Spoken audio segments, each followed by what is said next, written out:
everyone, and welcome to the Shift Happens podcast. Before we dive into the show, here's a quick word from our sponsor. Are you a leader navigating constant change and your team is looking to you for answers you don't have yet? The Change Leader program is here to help. At Tona Business, we work with leaders to turn chaos into clarity, retain your best people, and lead through disruption without losing trust, momentum, or your own sanity. So if you're facing restructuring, AI shifts, disengagement, or just need your people to rally behind you again, let's talk.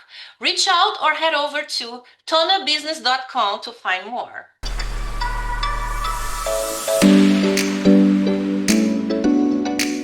Today, I'm joined by Ken Lako, President and CEO of Members Trust Company, a national wealth management firm with more than $4 billion in assets under management.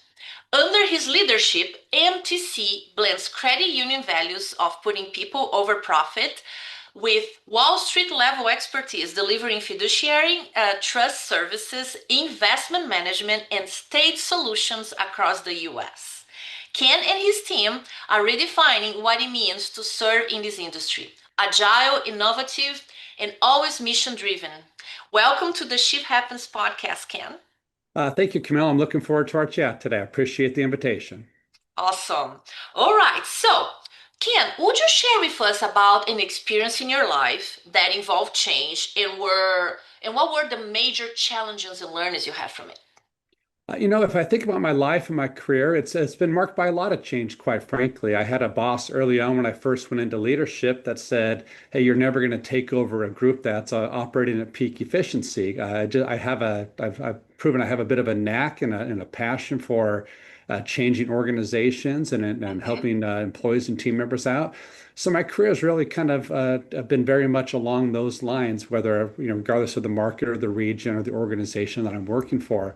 If I think back, really my first big change or big transformation was my first job in leadership, quite frankly. So I took over a team for a major bank, a trust team for a major organization out there that was, before I got there, ranked pretty much dead last in every measurable metric that the organization measured. And so I came into a group that really, had to change some people, quite frankly, had to change, daily habits, had to change mindsets, had to change culture. And so when I think back over my career, it was probably my biggest challenge being a new leader, but at the same time, I learned a lot through that process, and I'm very grateful for that opportunity, Camilla. Wow. And you mentioned change behavior, mindset, and culture. How was that? What did you learn with it? And what did you do to go through this journey with the team? I learned a lot, quite frankly, and it was not always easy. There was more than one day when, literally I got up from my desk and we had a relatively small building, but I would walk around the block a couple times to clear my head and come back and do it all again.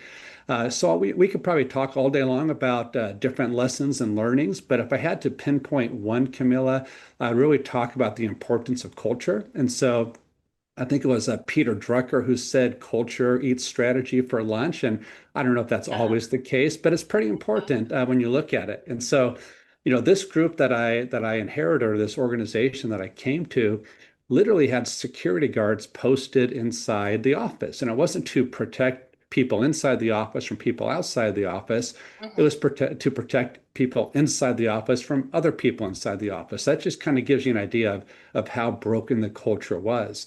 But recognizing that we couldn't move forward with where we had to go with our goals and objectives, I really set about changing culture, and that included greater partnering, more teamwork, and really getting my team, who was really isolated in the organization, to start partnering better with wealth advisors and private bankers and financial advisors, because it was the right thing for the organization.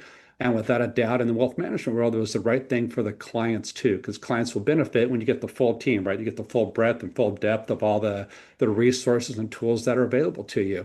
And so it wasn't easy. In some cases, they had to force partnerships. I would, for example, tell person A that they had to bring person B on and introduce them to the client.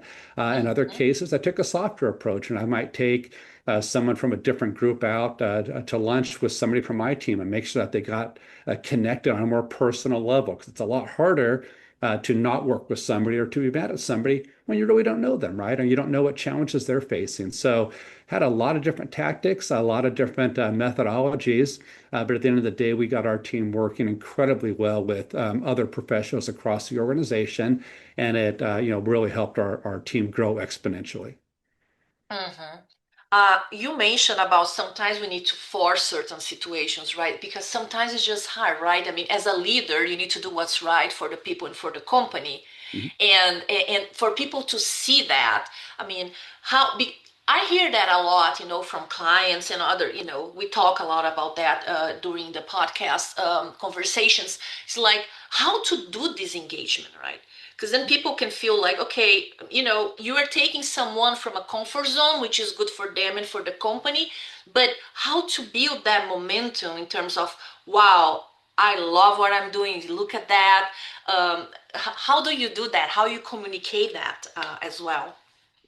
So in terms of communication, I think a lot of it really starts with expectations. So in the example I just gave you, the my prior leadership did not set the expectation that we were going to work as a team, right? And so if the Hmm. leader isn't telling you you're going to work as a team, you're going to introduce partners, then why should you, right? It's easier not to. It's easier just to do it yourself. So a lot of it started with expectations, but then the other thing you alluded to it a little bit is really about the people, right? You have to know who you're working with. You have to know their motivators, and this takes time, right?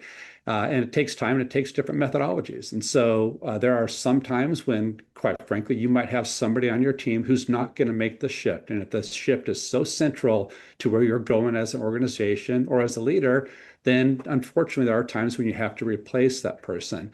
But other times, someone might just need a figurative hug, right? They need some encouragement because you're asking them to change habits and you're asking them to change behaviors and to let them know that, hey, it's okay if you make a few mistakes here and there. I got your back, right? So it's really getting to know your team, getting to know your employees, and making sure you know what motivates them and what their challenges are. I think, Camilla, when you talk big picture change, the vast majority of employees come to work every day wanting to do a great job, right? And so if they're not doing a great job, it's either because we haven't told them what that looks like, or it's because we haven't removed those obstacles or encouraged them or done whatever it takes to really get them moving in that right direction. I'll give you a quick little story. In one of the regions I was with a few years back, I had a manager from my group who was literally at war with the manager from a different group. And so I would get there, and my manager would say, "Hey, I can't work with, I'll just use the name Joe because Joe does XYZ." So I'd go talk to Joe, and Joe would say, "I can't work with Fred because of ABC." And so after hearing this for months and months and months, I finally told the gentleman who worked for me, so like, I don't want to hear you complain about your partner again until you take him out for a beer after work and you find out what are his challenges, what are his initiatives, what are problems that he's facing. So just get to know him. And he did that to his credit. It was a little bit uncomfortable, but they did it, right? And within a couple of months, by the time I went in there, they were the best of friends and they were working together. So you just got to find ways to kind of break down those barriers. It's not the same with every person. So you got to figure out again what motivates them and what's going to encourage them and get them excited about what you're asking them to do. Yes, and I love what you say because it's really bonding and building the trust between people, right? Sometimes you just don't take the time, and yes, it takes time, it takes intention, right? And really connect with this person to really develop this good partnership and this good work environment, right? So yes, I love the advice. Yeah, take for a beer. In my Yeah. case, I love coffee. Take for a coffee or take for a wine. Wine too, I Yeah, love. yeah. I use beer in that example, but sometimes it's coffee, sometimes it's lunch, maybe, Yes, it yes. depend, yeah, it could be any number of things. But, Camille, you hit on something there that I think is incredibly important. You talked about time and attention, right? Mhm. And time and intention, excuse me. Those are incredibly important. So if you truly are committed to building relationships, it's not going to happen overnight in many cases. Sometimes you got that, click with the first meeting type thing. But oftentimes it's going to take two or three or four, and it's going to take a firm commitment on both sides to move Mhm. forward. So, yeah, Mhm. I would never underestimate time and intention. Great point. Yes. Yes. That's true. And okay, so as you mentioned about communication, the intention, one of the things that I love asking for people like you in your position and organization, Ken, is sometimes when you are in this high level position, there are some filters under you, and some I've seen some CEOs, in different organizations, like building this bubble or this, how can I say, this environment around them where they don't connect with the rest of the organization, which can, be a big problem for that communication, that trust, that kind of partnership that you expect. So I love what you say about, connecting with people and talking to people. So as a CEO, how do you do to really keep this connection in all the levels of the company? So it would vary. So we're a relatively small organization. We have, roughly 60 people right now. So, what I do is going to be different than what a CEO does when they have 2,000 people, right? If you got 2,000 Yes. people, the odds of you knowing everyone's name and what they do, pretty darn slim, right? Yes. But even at a smaller company, I get challenged every day with different priorities and different initiatives or different fires that need to be put out. But you have to always, in my opinion, put people first. So whether you have the time to literally meet with every single person on a semi-regular basis. If you can do that, great. If you can't, like I said, the 2,000 person organization, you're still making decisions every day. You're still showing up in a way every day that impacts people, 2,000 people down the organization chart. So it really comes down to prioritizing people and those who have literally entrusted their career and in many cases their livelihood to you and the decisions that you're making. So I just don't think you can ever really lose sight of that. Mhm. Personally, a couple of things that I do is, at least annually, I'll have a one-to-one with everybody in the organization. We'll talk about their career path. We'll talk about how they're feeling about the organization, changes they want to see happen, challenges they're facing. And so, really having, open lines of communication, either that or through all team meetings or through what we call stay interviews. I think it's just incredibly important. So the CEO doesn't have to do it all himself, but you have to have folks working for you who are as committed to the people aspect of the role in the company as you are. Yes, yes, absolutely. And thinking about the transformation efforts and initiatives that happen in companies, Ken, have you ever been part of a change initiative that didn't go well? All the time. I'm happy to say I've never had a change initiative that has completely failed. But throughout that process, we've had setbacks. There's no doubt about that. And so when you come across those, I know it's always important to listen to your team, but when you do have those setbacks, I think it's even more important you listen to your team. And go back to what I said a few minutes ago, that most people want to show up for work every day and do a great job, right? And so Mm-hmm. if they're not, and if the change isn't happening as thoroughly or as completely or as expertly as you want it to, it's incumbent upon us as leaders to be inquisitive and find out why that is. And so once you do find out, there's a couple different things. Either people haven't bought in yet, so they're not working at it, and that's one tactic you would follow there. Mm-hmm. Or there's obstacles in their way that you as a leader have the ability to change. And so I would say when you come across those, you listen, you be willing to change your tactics from time to time. And again, as I talked about with people a minute ago, be willing to treat different people differently. Now, we have to treat everybody fairly, right? But it doesn't necessarily mean equally. And so sometimes you might need to give someone a kick in the seat of the pants, and sometimes they might just need a big hug, depending upon the circumstances. But if myself or other leaders get so set in their way that this is the only way this is going to happen, this is exactly what has to happen from point A to point Z, I think we'll lose sight of where you're trying to go oftentimes and be blind to those challenges and obstacles and dangers in that blindness, Camilla. Mm-hmm. Yeah. Oh, yes. I like what you're saying. Yeah, absolutely. And one of the things that you mentioned before that I'm thinking here, as you're saying too, is that you mentioned about allow people make mistakes and be there for them.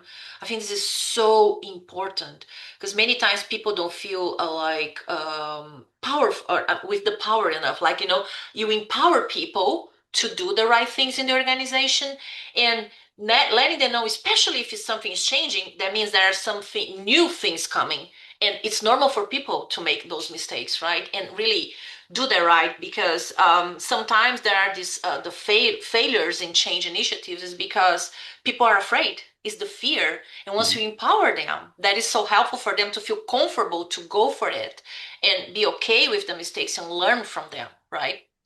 Absolutely. I saw a stat a couple days ago that said 73% of employees are, I'll use the term at capacity or at exhaustion point when it comes to change. And so, as leaders, we oftentimes, our desire to change and our transform and improve oftentimes is ahead of our team's ability to make that change. And it's not that they don't want to make the change, but day in and day out, that they've got so much on their plate, taking care of clients or growing the business, whatever it might be.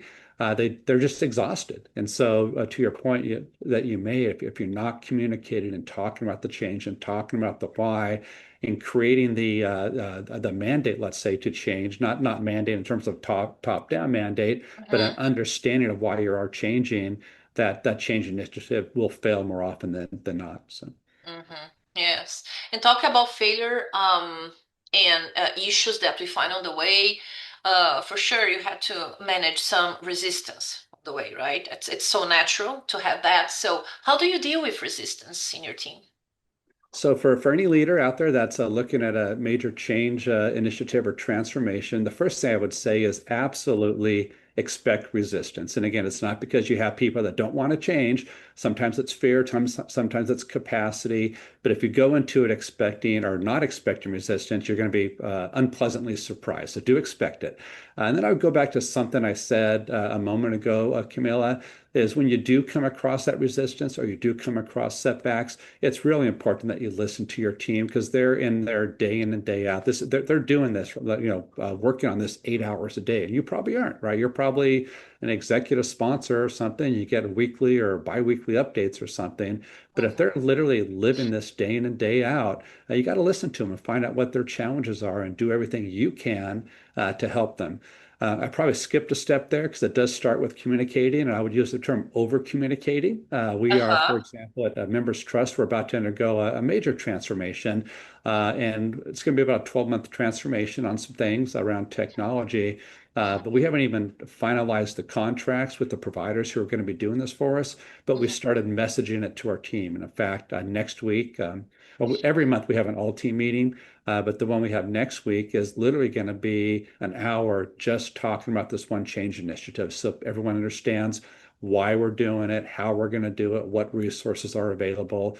And we're going to continue that communication in all sorts of formats, whether it's all team calls or emails or whatever, just absolutely positively over communicate.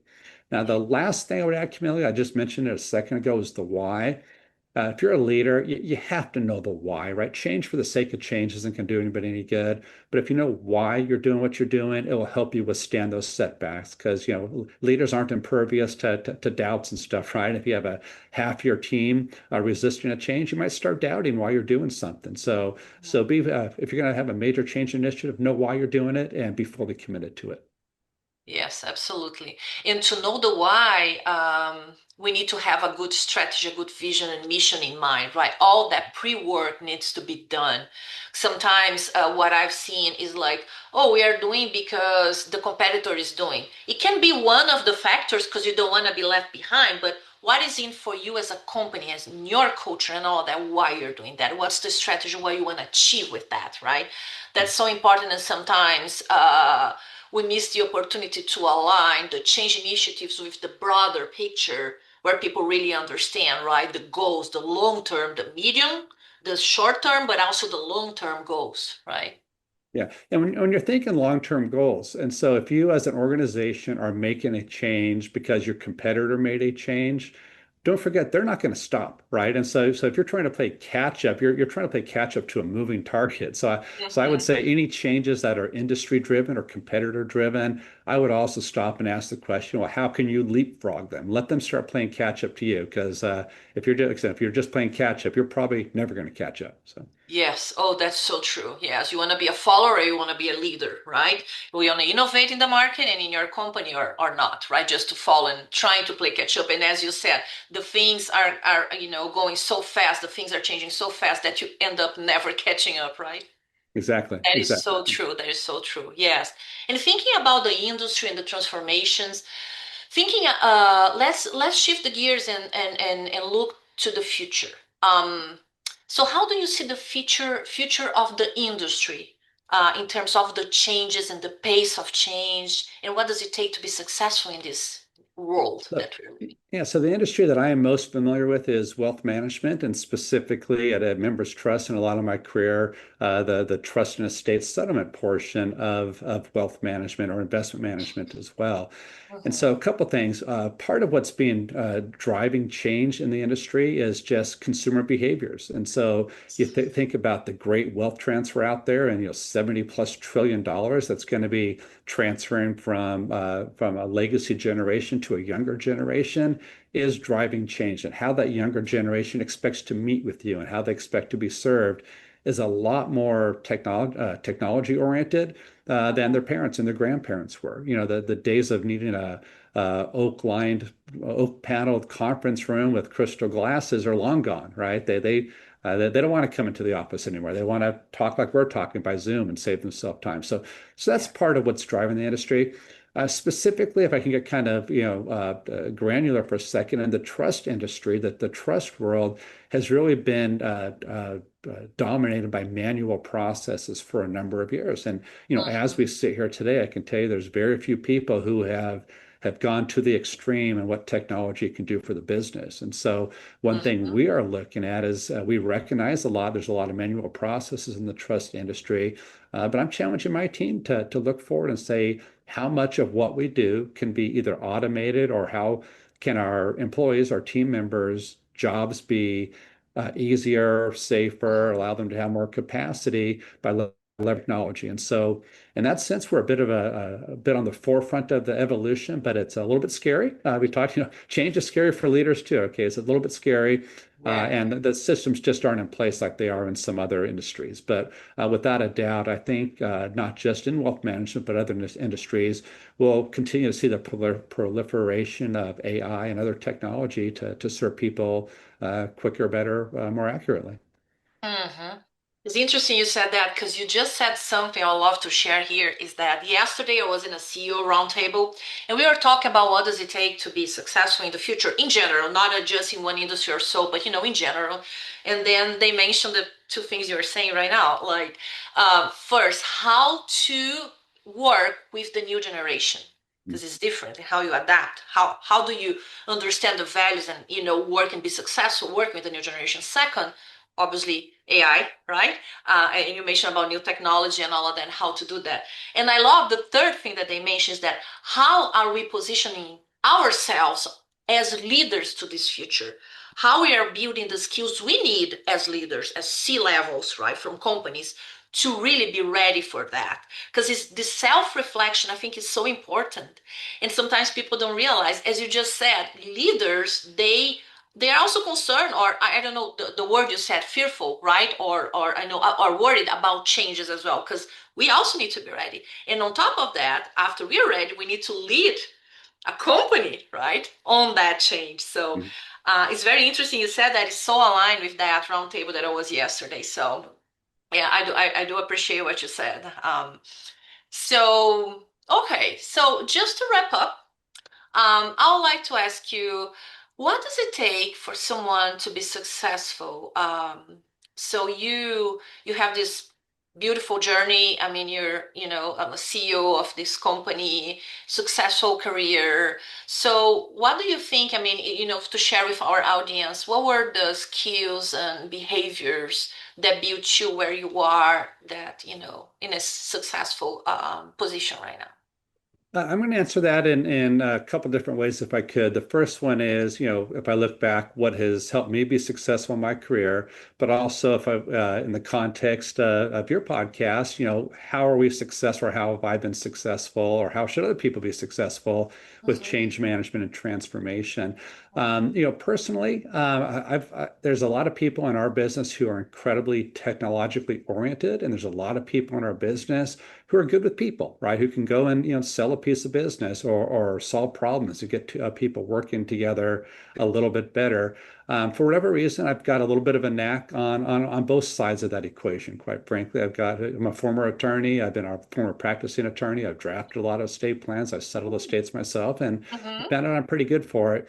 But I've never lost sight of the people element of our business, whether it's people that are hiring us to do a job or people who are working for me and, literally, again, entrusting their livelihood and their family's health and well-being on decisions that I'm making. And so the combination of those two is, quite frankly, one thing that I think has set me personally apart from a lot of leaders in the industry. Now, when you talk about success and change management, there's two things I would probably suggest everybody focus on. The first one is something I just said: is never forget it's all about the people, right? It's the people you're serving, it's the people who are paying your salary or own your company. It's the people who are working for you and their extended families. You can't ever lose sight the importance of the decisions that you make that truly impact people's livelihood, right? And Mm-hmm. then the second part, it comes down to persistence. I would say never give up, right? There's setbacks in all walks of life. Whether it's personal, whether it's business oriented, whether you lose a big partner, whatever it might be, we all face challenges in our lives and our career. Just keep walking towards it. You might not know exactly what the journey is going to look like. You might not know exactly what the destination is going to look like. But if you keep walking forward, I would say 99.9% of the chance you're going to end up in a lot better place with a lot better blessings than you would if you where kind of pick up your balls, go home, and say game over. So just keep moving forward. Wow. Words of wisdom. Thank you. I'm taking also for me some of your words because, the thing about persistence, we all have the good days and the bad days. And I tell you, Ken, I've been learning so much more about that in the last 3 years as I started my own company. It's a lot about that. And, understanding that you make many mistakes until you get one thing right and keep going because the mistakes are part of the journey of learning something, right? Absolutely. It's not just because you're not good on that and have that in your mind every time that you are doing something especially new that is exactly in this change scenario that we're talking. If it's new, yeah, mistakes will come, and be persistent and be close to the leaders, share, give feedback and all that. So yes, well, thank you so much. I love this conversation today. I'm pretty sure the audience will love all these words of wisdom. And yeah, I do appreciate your time and thank you. Camille, if it's okay, I'm going to still mistakes are part of the journey line for my meeting next week. Okay, I love Of that. So course. Of thank thank course. thank thank you for that. And again, thank you for allowing me to join you today. I really appreciate it. I enjoyed our conversation. Thank you so much. Yes. And yeah, thank you one more time to my audience. Thank you for being here and thank you for all the feedback and the comments you're providing. So, and see you next time in the Shift Happens podcast. Bye bye.